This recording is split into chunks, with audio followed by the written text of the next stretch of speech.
எல்லாமே பெண்மயில் தான். சரி, நீ சாய்ச்சி மயில் சொன்னாக்க உடையாந்துருவான், குளிக்கிறதுக்கு விட்டு உடையாந்துருவான். கோயம்புத்தூர் வந்துட்டு அப்படி தானே, மயில் பார்க்கணும் மொட்டை மாடியில் போயிட்டு இருந்துட்டு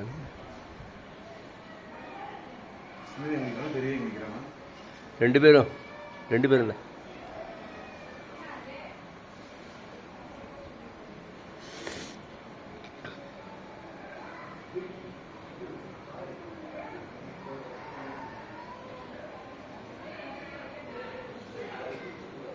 அவ்வளோ ஹைட்டில் அப்படியே பறந்து போயிட மாட்டேருக்கு. கொஞ்சம் கொஞ்சமாக பறந்து மேலே போயிடும் போல.